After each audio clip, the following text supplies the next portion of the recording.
како што кажа, го представија Стево Пендаровски за ново лице, па Зоран Заев за ново лице, замислете.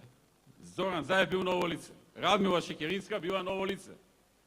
Па ние си ги знаеме многу долго време нив. Така ли е?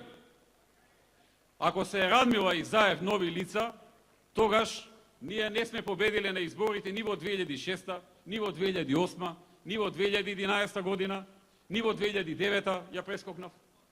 Кого сме победувале ние тогаш? Јас колку што се сеќавам, Радмила ја победувавме, Зоран Заев го победувавме. Нели еднаш реков, тие ми се стари муштери на мене, си ги знам ја. Радмила беше носител на првата изборна единица во 2006 година.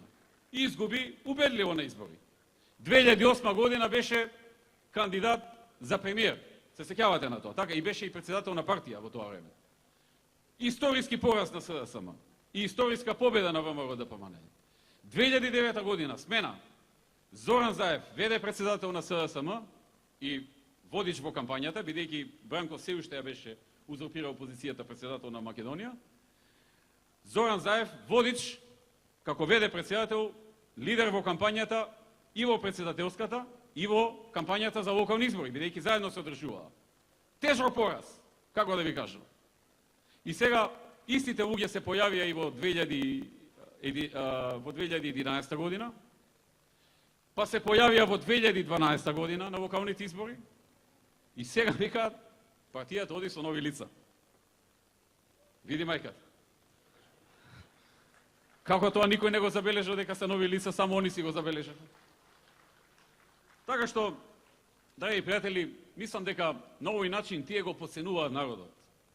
Тие мислат дека народот толку брзо заборава, што сега ќе стават некое мало ново пакување на партијата, со истата состојка внатре, со истите главни луѓе. И сега народот ќе рече, и ова се нови лица. Или пак они ако кажат дека се нови лица, народот нема мозок да процени дали се нови, нема сеќавање, нема паметење. Епа има паметење. Народот знае дека тоа воопшто не се нови лица и многу добро ги памти и од времињата кога ја практикуваа власта. И нив, и нивниот главен ментор Црвенковски кога беше и премиер и кога ја беше узурпирал позицијата председател.